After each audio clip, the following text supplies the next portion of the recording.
welcome to my channel. Today's video is going to be about airbrush stencils. I will be showing you how to create them using a plotter. Now if you watch my other videos, I always do stuff on the cheap. This is a little bit of an investment, but it saves you loads of time.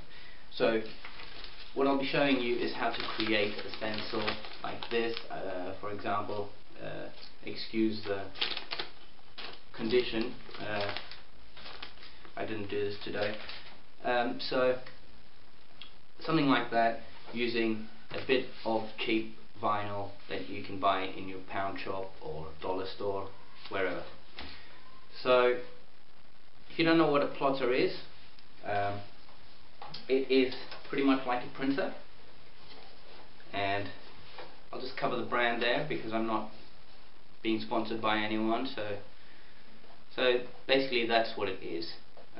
It's like a printer, but it cuts out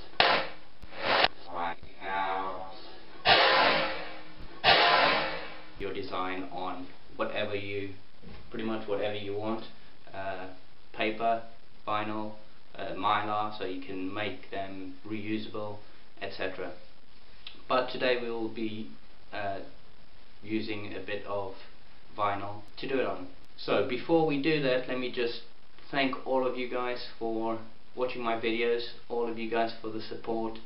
Already past 800 subscribers, so obviously I'm trying to improve the videos. I've seen that I lag a bit in my conversation sometimes, so let's get to it.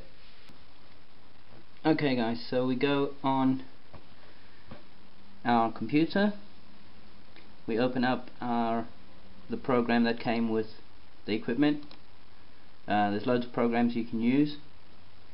I'm just using the standard that came with my machine.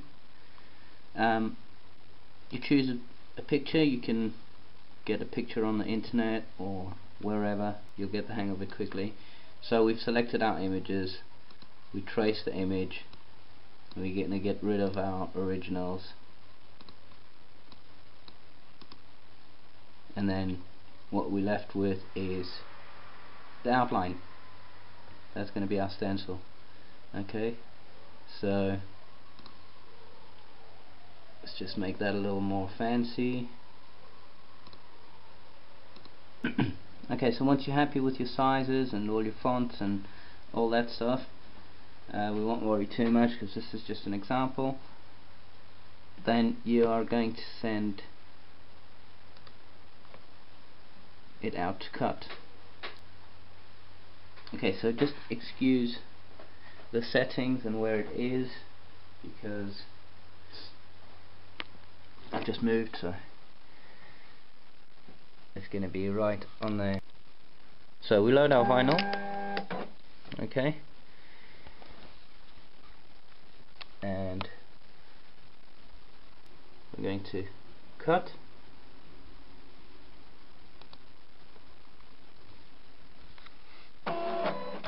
Now you could do this by hand.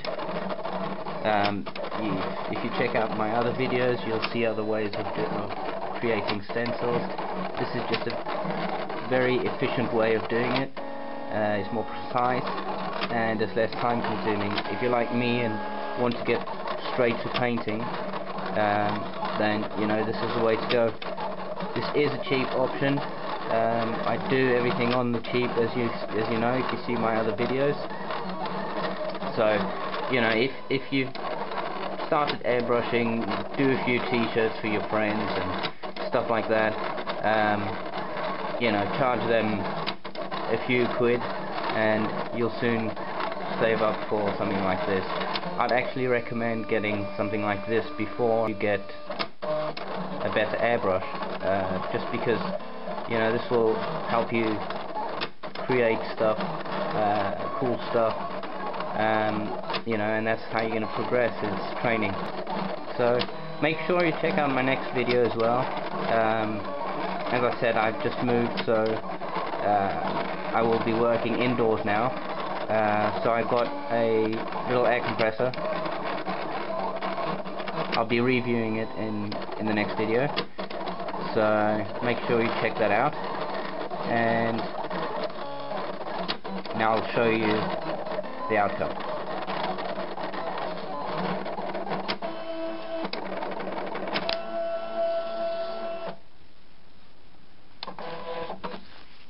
Okay, so now all that's left to do is peel this off, and we'll have our stencils. So I can't do this with one hand, so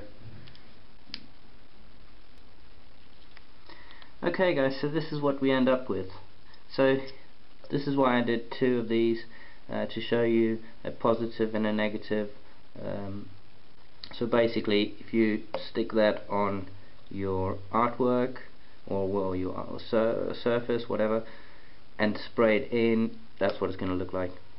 Okay, then it all depends on what you want to do. If you just flood fill it, it's going to look like that. You know, if you try and shape it out, then it can look much better.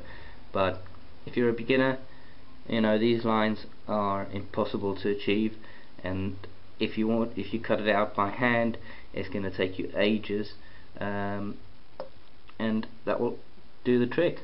Okay, here I mixed it up. I did positive and negative, so you know, to create a different effect after spraying, it would look really cool. I won't show you the spraying part today because I'm still waiting on my stuff, but I hope this video helped you guys. If you have any questions, just leave a comment below. Comment, subscribe, and catch you soon.